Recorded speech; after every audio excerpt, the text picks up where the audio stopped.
No creo que mi vida profesional hubiera sido la misma sin John Carpenter.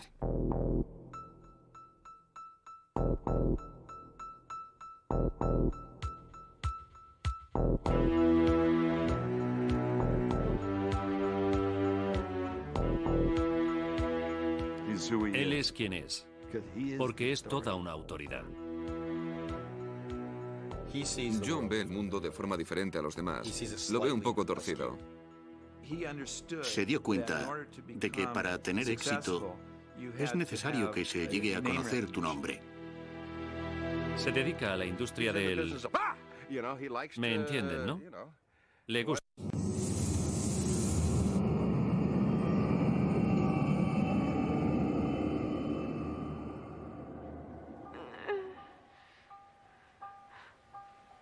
Con una carrera que abarca más de 3 décadas y 20 películas, John Carpenter es una persona que defiende fieramente su independencia e intimidad. A menudo escribe, monta, dirige y compone él mismo la música de sus films. Siempre un enigma, se le ha llamado el príncipe de las tinieblas, el pornógrafo de la violencia y el poeta defensor del cine fantástico.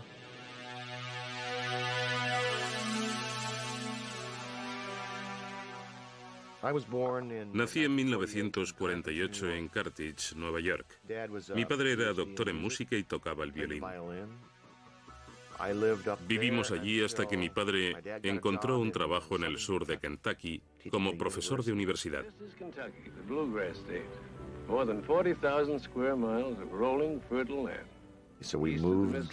Así que nos mudamos. Nos fuimos toda la familia a Bowling Green, Kentucky. Y creo que aquello fue lo que más influencia tuvo para que acabara dedicándome al cine, porque mi familia se encontraba completamente fuera de lugar allí. Era un estado sureño ultraprotestante y antiabolicionista en aquellos días. Nosotros éramos yanquis y yo no tenía ni idea de dónde estaba, ni de lo que pasaba allí. ¿Quiénes eran esas personas, ni en qué creían? Y por eso me sentí un extraño.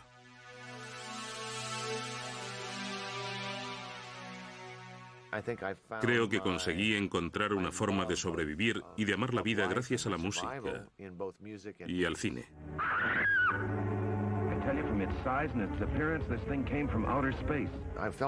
Me enamoré del cine, de toda clase de películas. Me encantaba ir al cine a verlas y pensar que alguien las había dirigido. Era algo que me fascinaba. Creo que descubrí esto cuando tenía 8 o 9 años.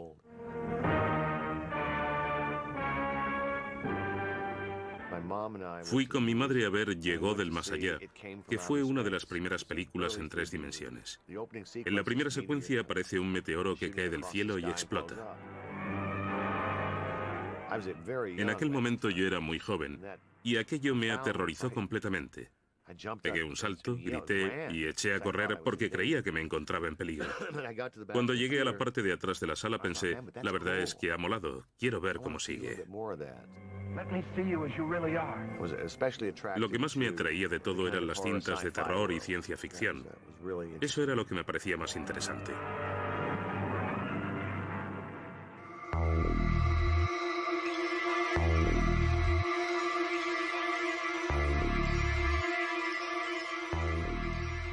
Los libros de cómics también me influyeron mucho. Weird Science y Tales from the Crypt y cosas así. Me encantaban estos libros. John y yo probablemente fuéramos uno de los cientos de miles de personas que tenían que leer estos libros con una linterna bajo la colcha de la cama porque no se permitían tener en casa. No sé cómo sería en Kentucky, pero yo me crié en el Bronx, en una familia católica, y tenía que hacerlo a escondidas. Pero esto era en los años 50 y 60, cuando no había posibilidad de tener amigos a los que les gustaran las mismas cosas. No es como ahora.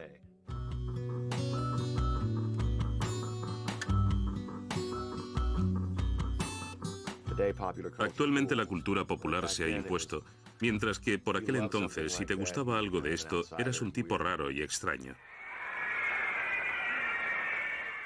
No teníamos televisión, así que tampoco podía engancharme a ella. Una vez vi a Elvis cuando salió en el programa de Ed Sullivan. Lo vería en casa de alguien. Me acuerdo de aquello. Mi padre y su amor por la música me influenciaron mucho. La música es parte de mi vida. He crecido con ella. El ascendente paterno no solo se reduce a la música.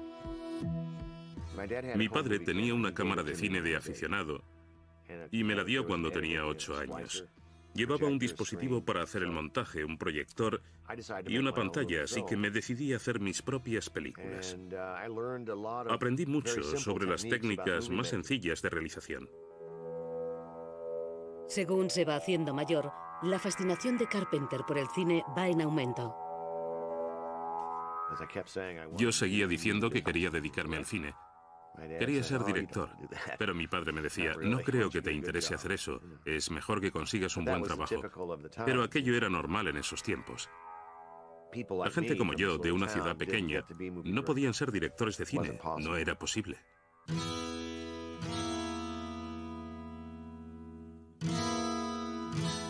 Era 1968 y tenía que tomar una decisión de lo que iba a hacer con mi vida. Tocaba en una banda de rock and roll y ganaba un buen dinero. Además me servía para conocer chicas. Pero pensé que había llegado el momento de tomar una decisión y seguir mi pasión por el cine. Tenía que decidirme. Me aceptaron en la Universidad de California del Sur, que era considerada la mejor escuela de cine del mundo. Así que me fui para allá, aunque en aquellos días era un lugar muy diferente. Estoy hablando de la época en la que había una gran agitación social por la guerra de Vietnam. Por aquí había un montón de gente radical. Eran los años 1968, 69 y 70. Pero aparte de esto, aquí lo aprendí todo, hasta la idea más básica. Todo lo que sé sobre la realización de cine lo aprendí en esta universidad. La cámara, el sonido, iluminación, mezclas, actuación, montaje.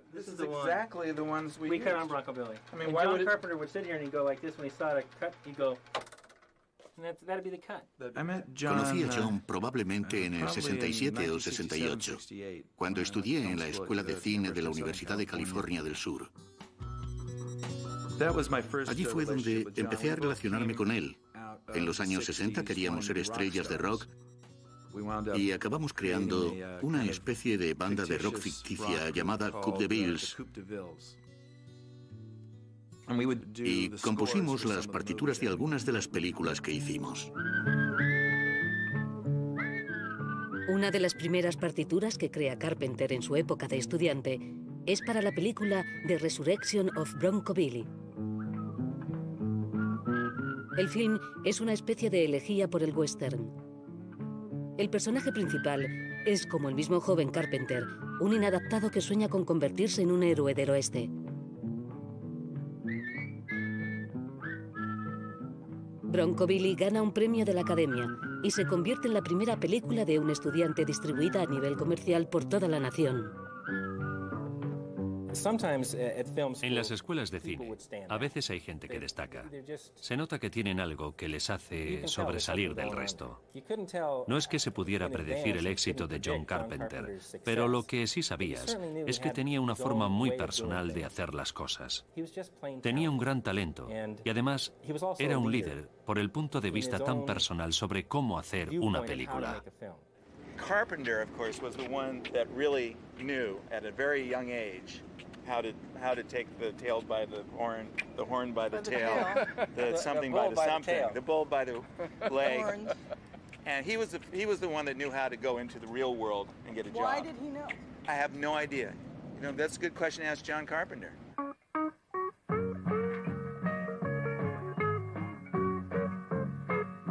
El film que le proporciona su primera oportunidad profesional es Estrella Oscura, que el mismo Carpenter describiría como una especie de Esperando a Godot, pero ambientada en el espacio.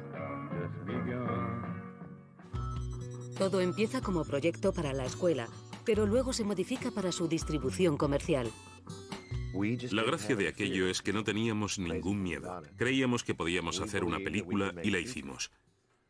No es que fuera una gran película, porque, en cierto modo, viéndola ahora da un poco de pena, pero si tienes en cuenta lo que se hacía en aquella época, lo jóvenes que éramos y lo poco que sabíamos, se puede considerar un gran éxito. Sergeant Pinback calling bomb number 19. Do you read me, bomb? Bomb number 19 to Sergeant Pinback. I read you. Continue. Hacer una película de ciencia ficción que tiene lugar en el espacio, con trajes espaciales, efectos especiales, era algo inaudito en la escuela de cine. Pero disponía de genios como Dan O'Bannon, que le ayudaron a hacerla.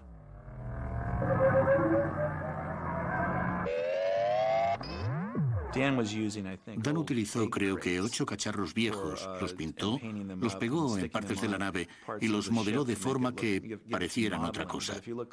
Pero si los miras de cerca, te das cuenta de que eran un montón de chorraditas. Creó todo este mundo simulado, fantástico, sin nada de dinero, prácticamente con basura, pero le dio un gran resultado.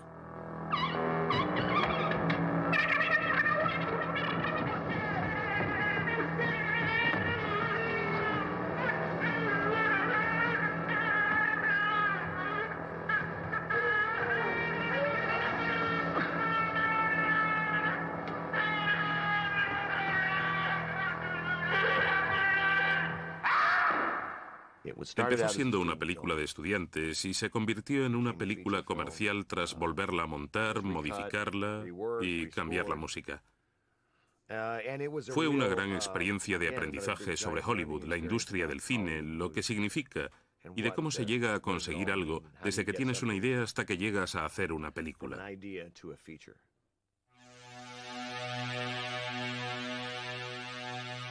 Tras Estrella Oscura, John Carpenter hace Asalto a la comisaría del Distrito 13. Un moderno thriller de bajo presupuesto ambientado en un decadente suburbio de Los Ángeles.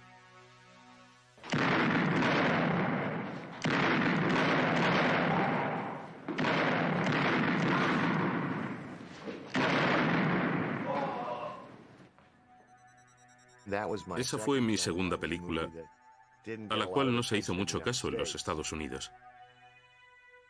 Comercialmente no resultó gran cosa y tampoco obtuvo grandes críticas.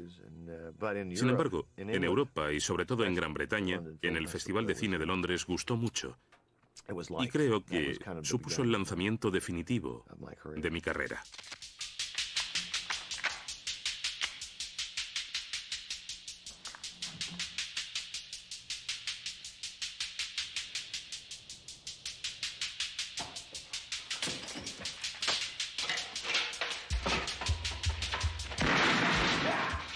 Asalto a la comisaría del Distrito 13 trata de un grupo de personas que se ven envueltas en una situación tensa y apurada y tienen que salir de esa situación de alguna forma, pero no lo hacen sentándose a hablar de ello, sino que lo consiguen sacando cada uno los recursos que llevan dentro.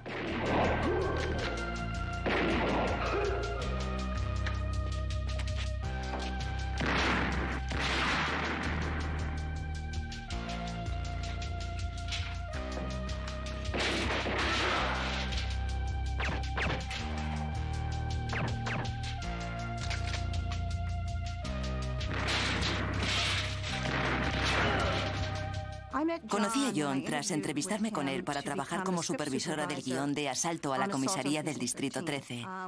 Y teníamos muchas cosas en común, como nuestro amor por las cintas de Howard Hawks y otras cosas.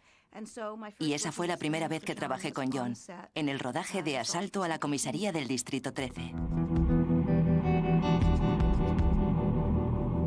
Hill y Carpenter inician una relación amorosa tras la cual ella produciría muchas de sus películas.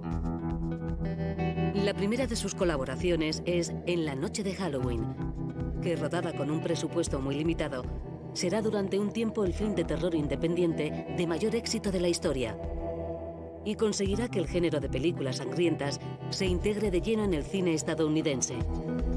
La cinta se centra en un psicópata asesino escalofriante, Michael Myers, que causa estragos en una ciudad estadounidense muy parecida a aquella en la que se crió el mismo Carpenter.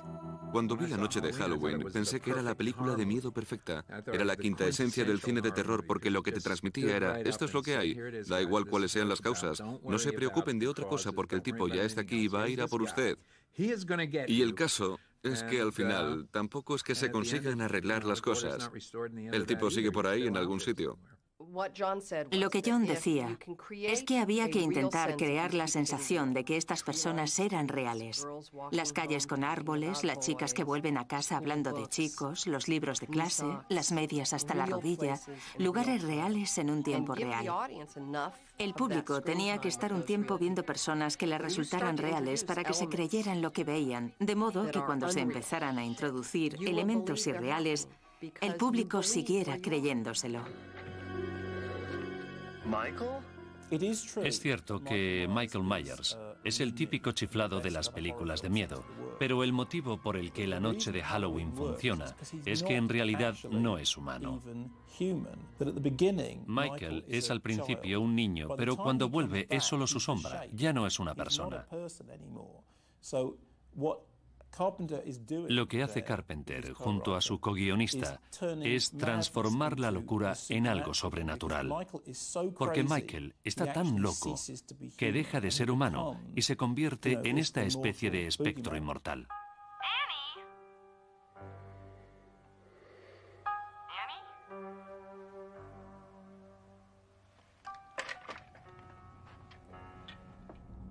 Todas las expresiones que ya nos parecen típicos clichés, el punto de vista de los asesinos, la acumulación de tensión antes de los sustos, las personas en peligro, todo este tipo de cosas ya están en la noche de Halloween de forma muy clara. Y el problema de verlo ahora es que piensas que son todo un montón de clichés, pero lo que no sabemos es que esta cinta fue la que los convirtió en clichés. Funcionó porque era muy simple y muy claro. Y una de las razones por las que es tan simple es sencillamente porque no disponían de mucho dinero. El presupuesto era minúsculo y la tecnología de la que disponían también. Tenían solo un tráiler para todo y las oficinas de producción más enanas que te puedas imaginar en la parte de atrás de un edificio de Cahuenga Boulevard en Hollywood. Hay que recordar el espíritu con el que se hizo esta película. John y Debra eran unos hippies, jóvenes a los que les gustaba el rock and roll. No se trataba de importantes realizadores, no eran más que unos jóvenes un poco raros.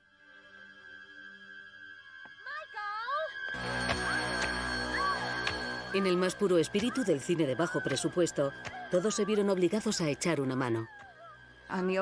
En la primera escena de la película, yo hago las manos del niño que llega hasta el cuchillo, lo coge y luego lo lleva por toda la casa, hasta la chica, su hermana.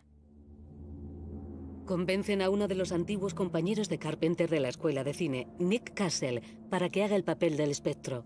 Él siempre se ríe porque yo era la mejor persona del mundo, así era yo. De hecho, cuando iba al colegio me votaron como el chico más amable del último curso. Pero John siempre veía esto con cierto escepticismo. Decía que sabía que había un lado oscuro dentro de mí.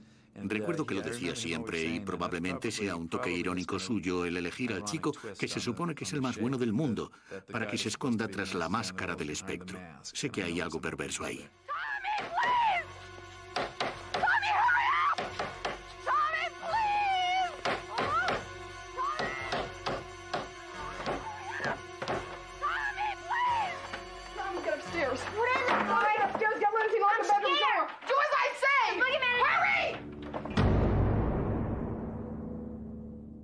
Lo que hace Carpenter es coger una serie de situaciones en las que alguien se encuentra en peligro, normalmente por algo de tema sexual, y aprovecharlo a tope. Si analizamos la noche de Halloween, hay 5 o 6 escenas importantes que completan toda la película. La primera secuencia increíble, que no está rodada con Steadicam sino con Panaglide, ha sido imitada muchas veces. El punto de vista de los asesinos, cuando le vemos acechando alrededor de la casa subiendo por las escaleras, es una secuencia extraordinaria. El Steadicam o el Panaglide son sistemas de cámara que van sujetas al operador. Es un sistema giroscópico que te permite llevar la cámara encima. Puedes usarla en lugar de la dolly. Puedes andar con ella, subir, bajar, y ahora se utiliza constantemente.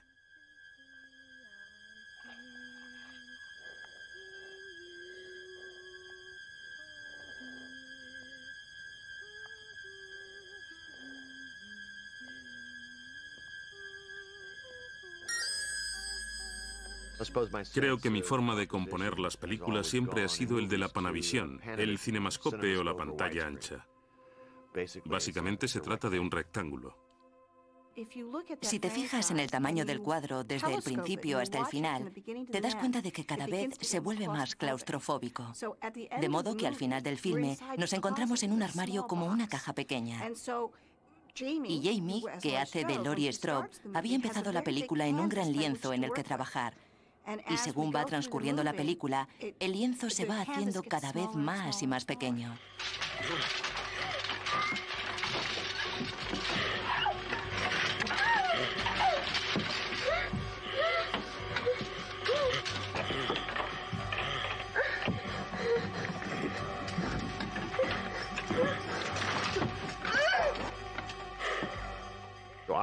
Hacía que el espectro o el asesino de la noche de Halloween apareciera al fondo de la escena o directamente en primer plano, sobre su hombro o algo así. Y lo acompañaba con música que resultara como una picadura, una especie de picadura electrónica desagradable para mantenerte al borde del asiento, porque el asesino está en todas partes. Está detrás de ti, delante de ti, por todas partes y en la oscuridad. Todavía la gente se sorprende cuando le dices que no hay ni una gota de sangre en la noche de Halloween. Nunca se ve sangre cuando asesinan a la gente. Se ve el cuchillo y a Michael Myers empuñándolo.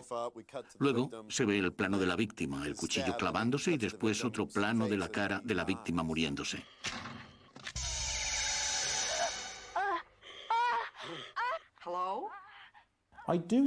Creo que sorprendió mucho a la gente.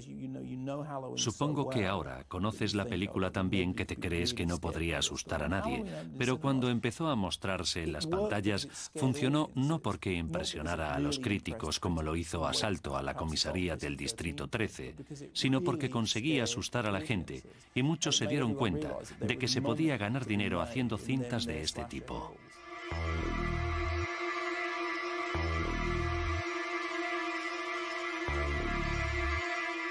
Con solo 225.000 euros de presupuesto, el gran éxito de la noche de Halloween genera unos ingresos de más de 50 millones de euros.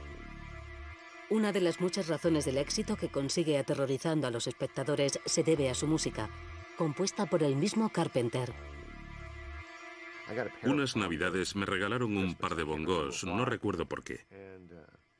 El caso es que mi padre me enseñó el compás 5/4 y la diferencia entre ese compás y el 4/4. Básicamente el ritmo que aprendí a tocar fue el tema de Halloween. Es un compás 5/4. Es directamente lo mismo. Lo que hice fue aplicarlo al piano. A veces veo a niños que están empezando a tocar el piano y me dicen, mira lo que hemos aprendido. Y el niño está tan feliz porque es como los palillos modernos.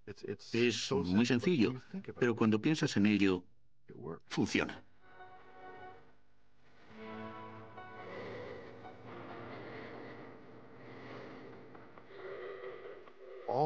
Esto es un arte de comunicación y John seleccionó esas notas y ese ritmo y las trasladó al piano para comunicar lo que ahora se asocia a esa imagen. Este tema es ya inseparable de Michael Myers. La tensión que se genera con esos ritmos insistentes y el hecho de saber lo que viene, o que algo se acerca y cambia otra vez. Es fantástico cómo es capaz de seguirlo. Fijaos, por ejemplo, en el efecto que tuvo la música de Herman en Psicosis. Le quitas la música de Psicosis y se queda un poco sosa. La música es muy importante. Otro ejemplo, El Exorcista y Tubular Bells.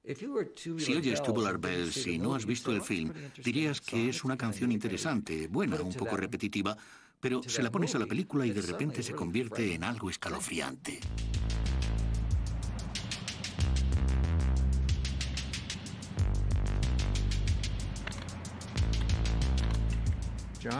La música de John me hizo darme cuenta de que no hace falta utilizar la orquesta para resaltar nada. No es necesario manipular las cosas recalcándolas.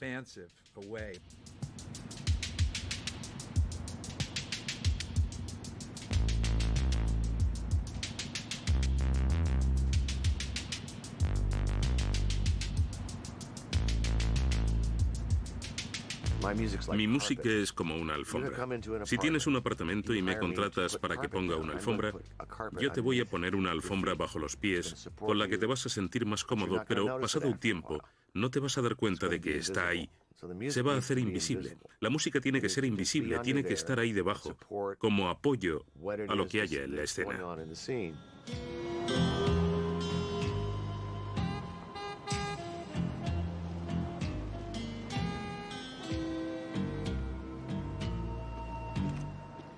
La música es como sus vacaciones. Se evade del montaje, de tener que negociar con el estudio, de la publicidad, y simplemente descuelga el teléfono y toca. Para él es pura diversión.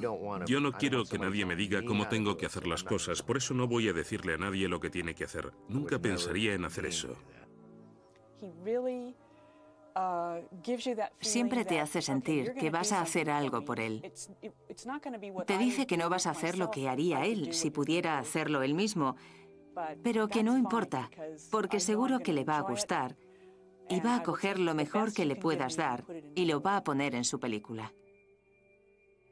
Una de las cosas que me dijo John una vez fue: Alan, solo te voy a decir una cosa sobre esta partitura que hay que hacer. La única regla es que no hay ninguna regla. John es una de las pocas personas que comprende tan bien la música que nunca supone un problema para él. Está preparado para ello. Sabe cuándo debe estar ahí tocando algo, o cuándo lo debe hacer otra persona, o cuándo debería haber un silencio absoluto. Cuando Carpenter hace La niebla, trasladará los elementos sobrenaturales de la noche de Halloween a esta película de terror gótico. La niebla versa sobre un grupo de marineros fantasmales que vuelven de entre los muertos para vengarse de los habitantes de un pequeño pueblo de pescadores. En realidad, la idea de La niebla la tuvimos cuando estuvimos en Inglaterra por el pase de asalto en la comisaría del Distrito 13 en el Festival de Cine de Londres. Hicimos una excursión a Stonehenge y observando el paisaje de aquellas praderas se veía la niebla espesa en el horizonte. Entonces John me decía: ¿qué crees que hay en esa niebla? Y yo le contestaba: fantasmas. Y dijo: pues vamos a escribir una historia de fantasmas. Un fin de semana, John y yo nos recorrimos la costa de California desde abajo del todo, buscando el faro perfecto. La localización de La niebla fue en Inverness, California. Acabé comprándome una casa allí. Es un lugar fantástico. Allí hay un pequeño faro y cuando lo vimos dije: aquí es donde tiene lugar La niebla. Una noche me llamó a Canadá tras haber estado en Point Reyes National Seashores e Inverness y me dijo: he encontrado el lugar donde quiero vivir el resto de mi vida. Quiero morir aquí, en este mismo sitio. Aquí está el paisaje más increíble que he visto en mi vida. Un poco más arriba en la costa se encuentra Bodega Bay, donde se rodó Los pájaros. Es una coincidencia, pero creo que es porque se trata del mismo tipo de costa desolada y aislada de la que se enamoró Hitchcock, y nosotros también.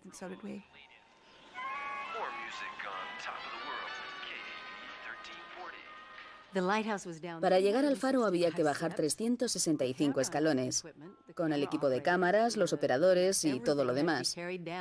Había que transportarlo todo por una escalera completamente recta. Espeluznante. Una vez que llegabas abajo no querías volver a subir.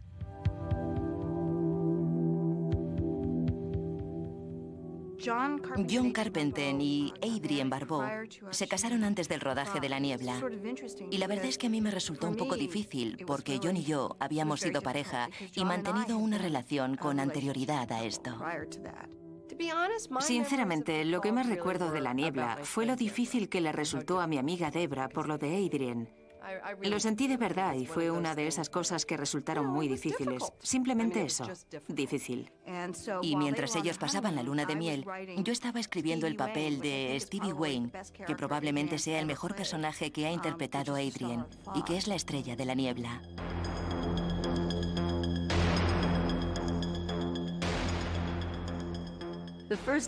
Cuando empezamos el rodaje de La niebla, solo llevábamos casados un par de meses. Íbamos al trabajo en coches diferentes y nos comportábamos de forma muy profesional. Creo que no llegamos a comer nunca juntos. Fuimos muy profesionales. Al final del día nos decíamos el uno al otro, esto no es muy divertido, ¿verdad? Y entonces nos relajábamos.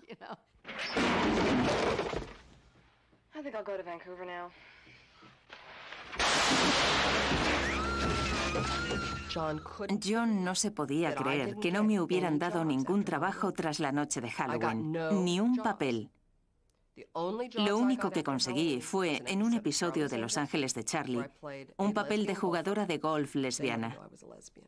Nunca se enteraron de que era lesbiana, pero yo la interpreté así, como una lesbiana.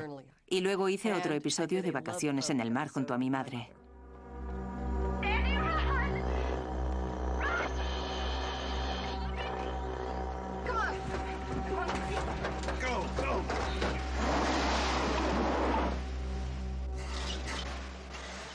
Tras la noche de Halloween y La niebla, llegaron otras películas de terror y pensaron, deberíamos ponerla en la cinta, porque es ese tipo de chica.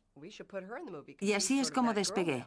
En realidad fue la segunda película la que lo hizo posible.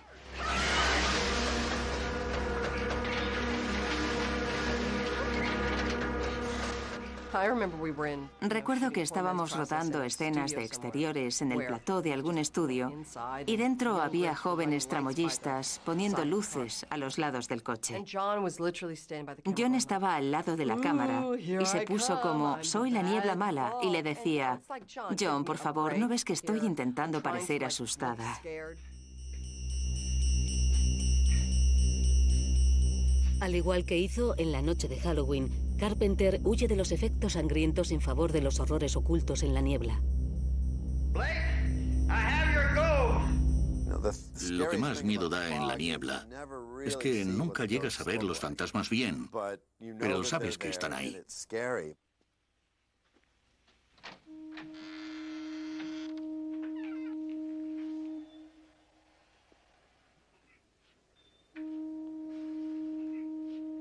Realmente, John construye sus personajes con una especie de presentimiento de que algo va a surgir de las sombras, solo que no sabes qué.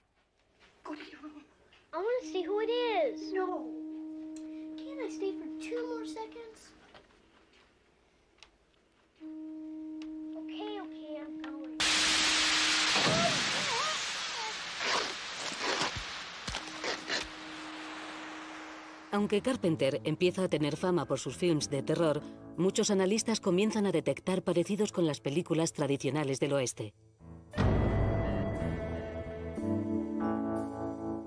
Yo creo que muchas de estas películas de ciencia ficción y algunas de las películas de miedo las ve como westerns, porque en realidad son un arquetipo de drama sencillo. Solía tener una pegatina en el parachoques de su Cadillac que decía Dios bendiga a John Wayne. Una de las cosas que John dijo desde el principio es que su deseo era permanecer fiel al tipo de películas que quería hacer y a la forma en la que quería hacerlas. Yo quería trabajar en el cine para hacer cintas del oeste, pero cuando entré en este mundo ya no las hacía nadie, a no ser que fueras Clint Eastwood. El amor de Carpenter por los westerns data de su infancia, sobre todo de los films del veterano Howard Hawks, Río Bravo y Río Rojo.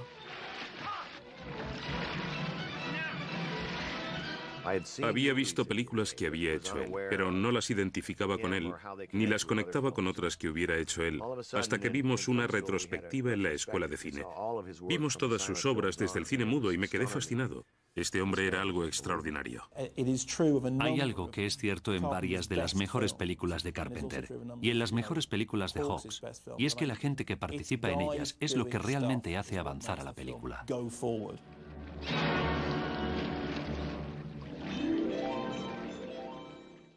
Lo que me encantaba de él es que parecía no seguir ninguna técnica. Parece ser perfecto y sencillo, pero eso en sí mismo es un estilo. Es muy difícil de hacer. He estudiado sus ángulos y su forma de interpretar y aquello de lo que se preocupaba. Actúa rápido. Parece que la acción no viene de ninguna parte y termina enseguida.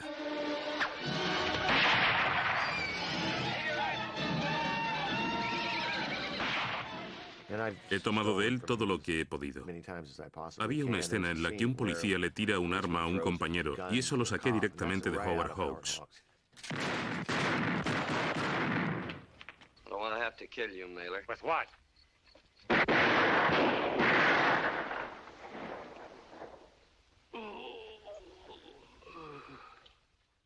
El tema del oeste es el de una gente que vive en los límites de la civilización, y eso mismo puede decirse de un montón de películas de miedo, gente que está al límite de la muerte.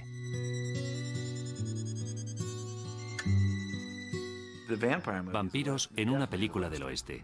Está claro que es un filme del oeste, con sus pistoleros y su ciudad del oeste.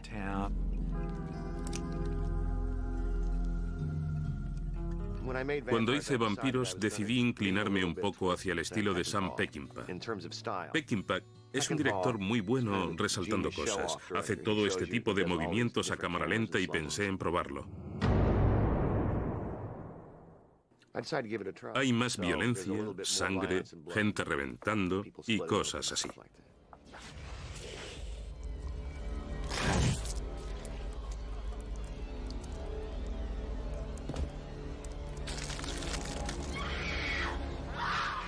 Cuando ya han muerto casi todos los miembros de su equipo cazavampiros, el héroe, interpretado por James Woods, se dispone a buscar venganza. Resulta interesante trabajar con James Woods en Vampiros porque no era la opción más tradicional para un héroe de acción. Pero él siempre había querido interpretar a un héroe de acción. Me dijo, llevo años de carrera en los que siempre he sido un segundón, vestido con traje siguiendo a Jodie Foster o haciendo de malo. Quiero ser el protagonista y llevar un arma y gafas de sol.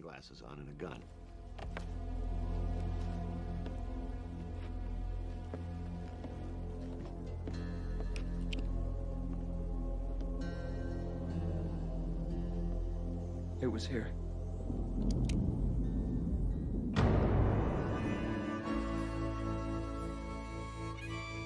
Otro de los héroes de acción de Carpenter, el personaje de Serpiente Pliskin, también fue modelado a semejanza de los forajidos del oeste. Pliskin es interpretado por el que fuera actor para Disney de niño, Carl Russell, al cual Carpenter ayudó a ascender a la Liga de las Grandes Películas.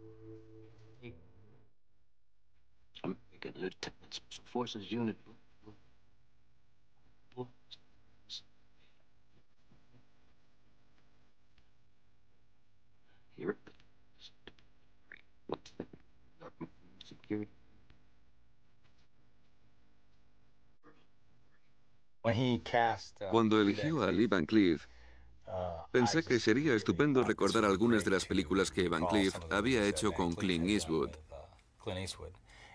Y enseguida le dije, veo a Clint Eastwood haciendo de Serpiente Pliskin en este tipo de película con Lee Van Cleef.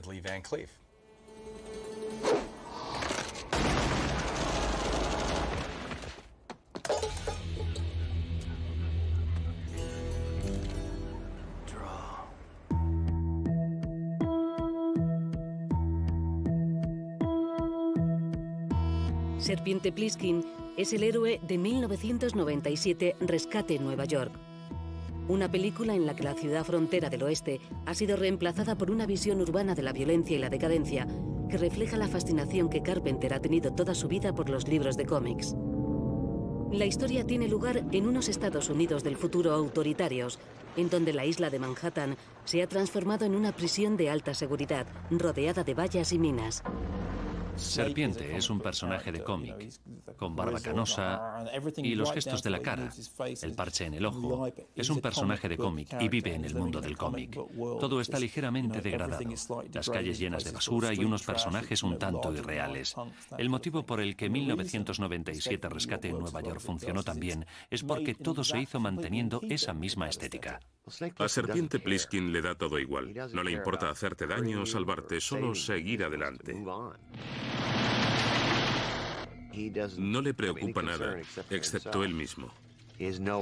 No tiene causas elevadas, ni sentido del bien, ni necesidad de deshacer agravios. You want to see him sprayed all over that map, baby? Where's the president? Swear to God, Snake, I don't know. Fuck with me. Why do you want to know? I want him. Creo que Serpiente Pliskin tiene algo. Pienso que a todo hombre o a todo chico le gustaría ser como Serpiente, aunque fuera por un día. A mí sí, por lo menos. Serpiente tiene una gran parte de la personalidad de John y también de la mía. Eso es algo incuestionable. Somos personas independientes y singulares que bordeamos lo anárquico. Creo que esa es una de las razones por las que John no pertenece al mundo de Hollywood convencional y realiza sus películas de forma independiente. Tiene su propia visión y el personaje de Serpiente Pliskin posee parte de su personalidad y también de la de Cart. Junto a Russell actúa Adrienne Barbeau, la esposa de Carpenter en ese momento, a la que elige para interpretar a la animada heroína Maggie. Es cierto que Howard Hawks me ha influido en la elección de los personajes femeninos. Él era muy diferente en este sentido, puesto que no las mostraba como madres o amas de casa, sino que eran más duras, diferentes,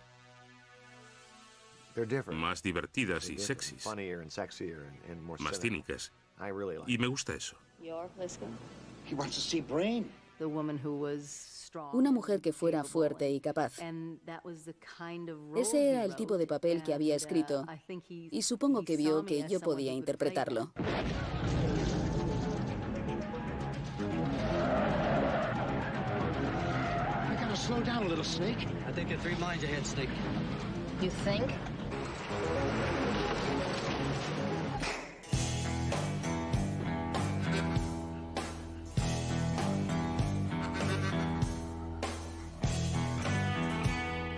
La segunda parte de 1997, Rescate en Nueva York, se realizó más de una década después y con mayor presupuesto.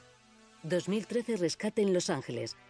Inspirada en el terremoto de California de 1994, las aventuras de Pliskin esta vez tienen lugar en la Gran Naranja, en lugar de la Gran Manzana, rodeado de todo tipo de amigos, enemigos y malvados.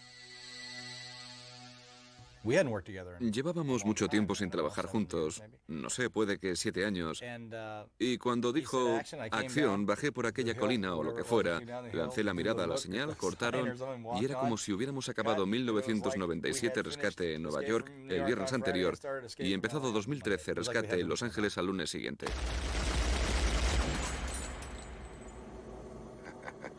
Thought you might try that, hotshot. That's why the first clip is loaded with blanks. Bye-bye, Snake. Good luck. Me llamó John y me dijo, voy a hacer la secuela de 1997, Rescate en Nueva York. Vamos a hacer 2013, Rescate en Los Ángeles. ¿Te gustaría hacer de Lee Van Cleef? Así fue como me lo dijo. Yo le contesté, me parece fenomenal. Cart, John y Debra Hill habían escrito el guión y yo me lo leí. Se suponía que tenía que ir a hacer la audición, pero no hablamos del papel, ni siquiera de la película. Estuvimos cotilleando sobre Dennis Hopper y la película Easy Rider, buscando mi destino. Fue algo terrible.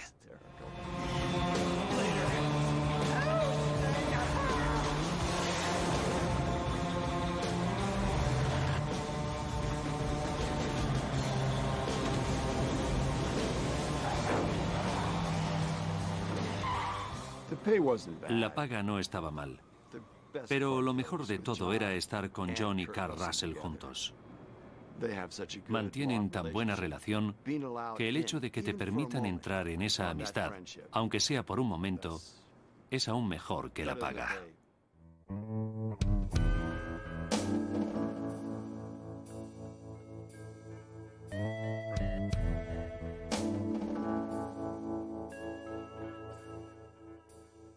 John es una persona muy fiel, que reúne a su alrededor una y otra vez a las personas en las que confía, con las que disfruta trabajando y que él sabe que responderán, porque John tiende a trabajar con bajos presupuestos y por ello sabe que necesita gente que dé todo de sí para ayudarle a poner sus ideas sobre la pantalla. Y para conseguir eso, en este tipo de situación intensa a nivel emocional y tensa a nivel físico, siempre viene bien tener gente a tu alrededor con la que estás trabajando, en la que puedas confiar. La forma que tiene John de trabajar es crear una familia y así sabe lo que esperar de cada uno de ellos. Intento pasarlo bien en el rodaje. Esa ha sido siempre mi filosofía. Que sea algo que me aporte cosas, pero eso no siempre es posible con algunas personas. Hay gente que necesita otras cosas para poder crear. A veces puede ser incluso la adversidad o que necesiten crear la adversidad. Me acuerdo cuando hicimos El pueblo de los malditos que en un momento dado hubo una pequeña lucha de poder y John salió diciendo: chicos, estaré en mi tráiler cuando queráis hacer mi película. Y se fue. Y se quedó allí hasta que la gente pensó: es verdad, es la película de John Carpenter. Y entonces todos volvieron a sus puestos. Se dan cuenta que no he mencionado nombres. Le he visto enfadarse con los actores un par de veces. Y no me gustaría que se enfadase conmigo porque da un poco de miedo. Puede que no sea consciente de ello, pero es un tipo pequeño, aunque temible. Es muy inteligente. Es una de esas personas tan listas que cuando van a por ti, no te ves con armas suficientes para hacerle frente. He visto una foto de él en el periódico de Los Ángeles y daba miedo. En cierto modo, él está dentro de estas películas. Para empezar, han salido de su cabeza, o sea que no debe estar muy bien. Casi todas las películas realizadas por John Carpenter habían contenido alguna referencia a Howard Hawks, hasta dar el paso lógico y hacer una versión de una película de su mentor. El thriller de ciencia ficción de 1951, La Cosa.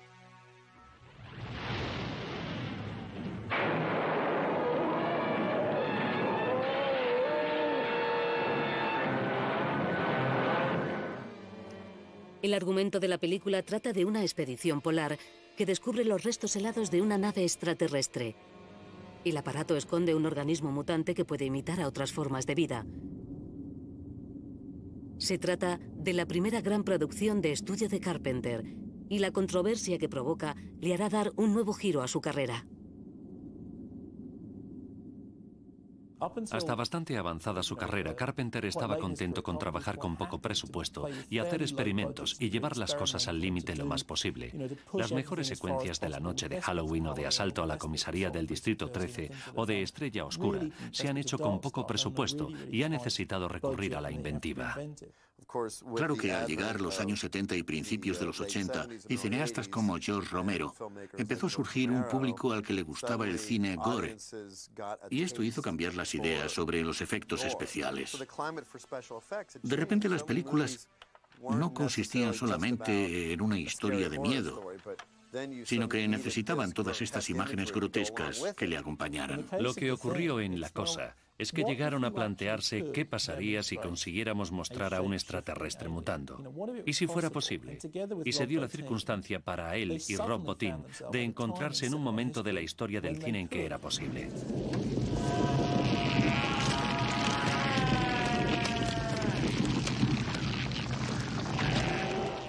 Creo que es una de las pocas películas de efectos especiales en las que realmente puedes quedarte.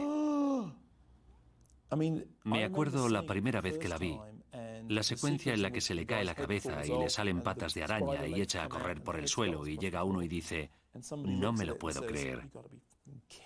Ahí está la clave de la cinta. La clave es que no te puedes creer lo que estás viendo.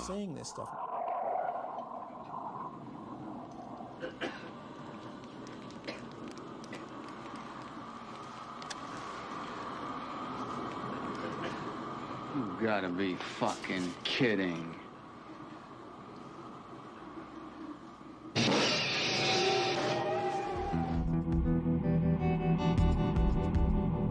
Tras un largo y arduo rodaje, La Cosa finalmente llega a las pantallas provocando un recibimiento inesperadamente hostil. Fue fustigada por la crítica. Hubo gente que se sentía escandalizada porque si hubiera hecho esta película, y señalaban a John directamente como culpable. ¿Cómo se le ocurrió a este hombre hacer esta película al tiempo que E.T., una película que hacía sentir bien a todo el mundo, mientras que La Cosa era oscura y trataba de una criatura mutante?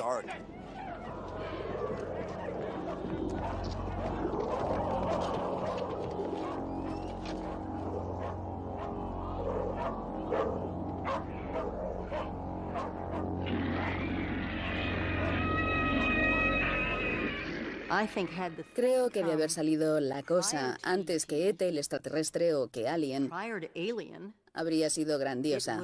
Habría tenido un gran éxito.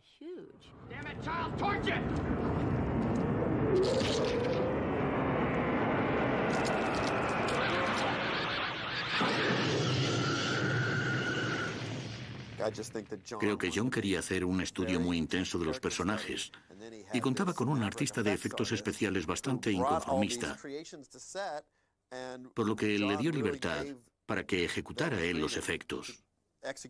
Este artista proporcionó un montón de creaciones a la película que acabarían teniendo una gran influencia.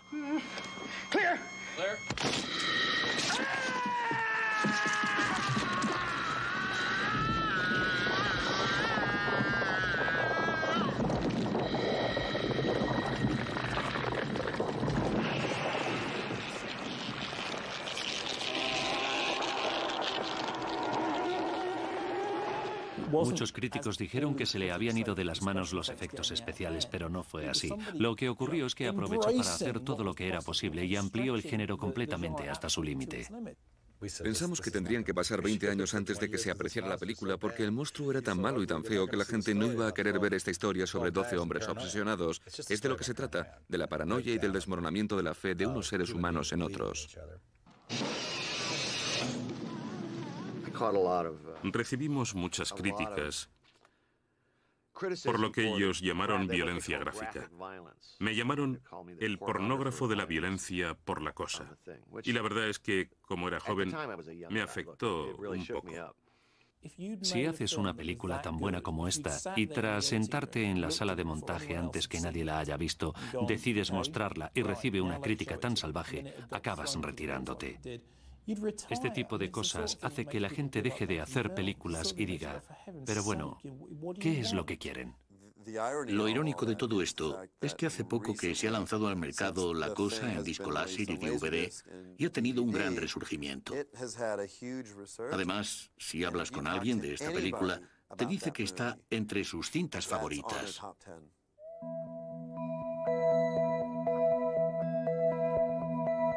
Profundamente afectado por la reacción tan negativa que produce La Cosa, la posterior carrera de Carpenter se mueve en diferentes direcciones, con también distintos grados de éxito comercial y crítica. Mi agente me dijo que necesitaba hacer algo que expiara mis pecados, algo bonito. Así que tras Christine hice Starman, el hombre de las estrellas, y me dijo que esta iba a ser perfecta y que volvería a ganarme a la gente y que les mostraría que también puedo hacer una bonita comedia romántica con una escena final sentimental, dulce, en la que no se muera nadie. Creo que hizo Starman para demostrar a mucha gente que John Carpenter es un cineasta que no solo sabe hacer películas oscuras y sórdidas, sino que tiene un montón de películas diferentes en su repertorio. No creo que Carpenter sea un pesimista. Al contrario, me parece bastante optimista. Es alguien que disfruta hasta de los momentos más oscuros. Se lo pasa uno muy bien siempre con esta gente. Supongo que consiguen expulsar todos sus demonios, pero nunca resultan depresivos. Que yo conozca, hay más depresivos entre los cómicos que entre los que hacen películas de miedo.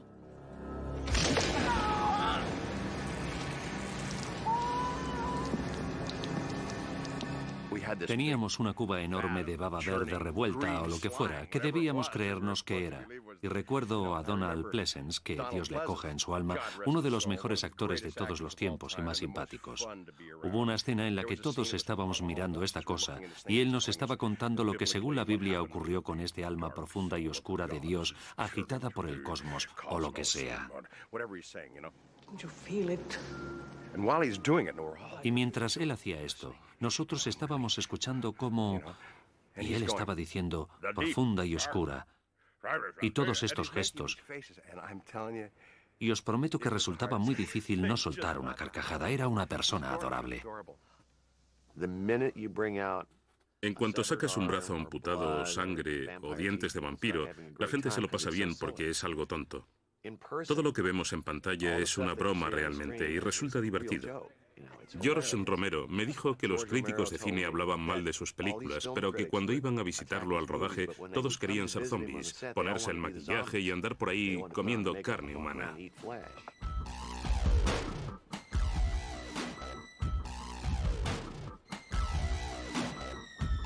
Pasados los años, desde Starman y La Cosa, Carpenter ha preferido trabajar en el tipo de películas independientes sobre las que mantiene el máximo control de la creatividad. Muchos de estos films reflejan su constante preocupación por los extraterrestres, la religión y la decadencia urbana.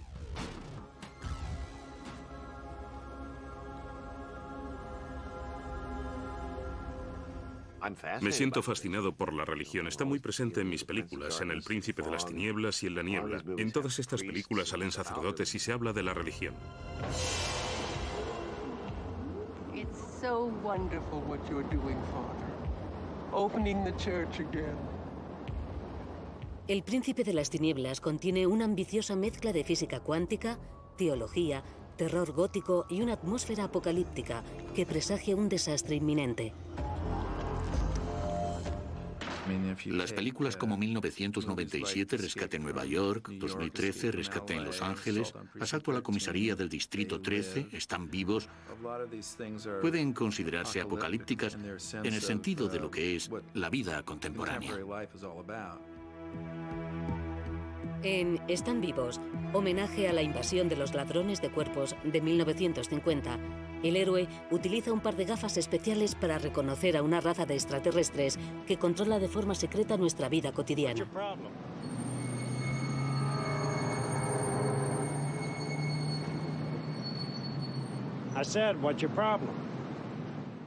Me hizo mucha gracia lo que dijo, que se inspiraba en los republicanos para hacer los monstruos. Supongo que siempre he tenido problemas con la autoridad. Probablemente más cuando era joven, pero ahora que ya soy viejo y padre de familia, no tengo problemas con la autoridad, siempre y cuando sea la mía.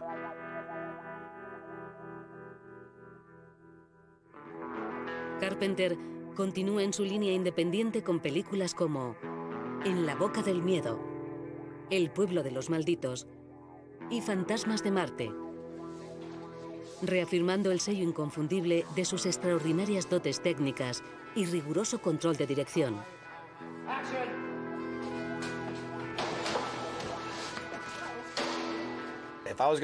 Si fuera a producir una película y solo dispusiera de 10 millones, pero quisiera que pareciera que me había gastado 25 millones y que quedara especialmente bien, le llamaría a él porque ya tiene mucha práctica.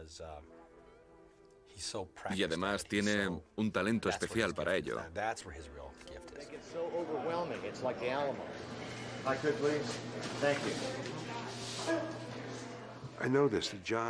Sé que John es un soñador y espero que consiga hacer realidad su gran sueño. Creo que sigue trabajando en esa dirección. Creo que todos los aspectos de su capacidad de expresarse mediante la música, el miedo y el humor se están integrando ahora. Y siendo ya un artista maduro, creo que su obra maestra está aún por llegar. No creo que mi vida profesional hubiera sido la misma sin John Carpenter. Tiene un aspecto muy extraño, no hay duda de eso. No le llevaría a mi casa porque asustaría a mis niños. Pero me siento muy agradecida por todo lo que hizo por mí. Creo que John es un hombre hecho a sí mismo y un director hecho a sí mismo, que ha sido capaz de tener una carrera con un enorme éxito, sin renunciar de ninguna forma a sus ideas. Y no creo que lo vaya a hacer nunca. Hay muy pocos directores cuyo nombre diga algo al público, y John Carpenter es uno de ellos. Y creo que la razón de ello es simplemente que se lo ha propuesto. Ha dicho, soy un director, estas son mis películas y aquí está mi nombre encima de ellas. Muchas gracias. He tenido la suerte de que la gente asocie mi nombre a mis filmes. Algún día ya no estaré en este mundo, pero quiero que al menos alguien en el futuro vea mis películas y se dé cuenta de que son mías, que puede que sean malas o que no les gusten, pero que sepan que son mis películas.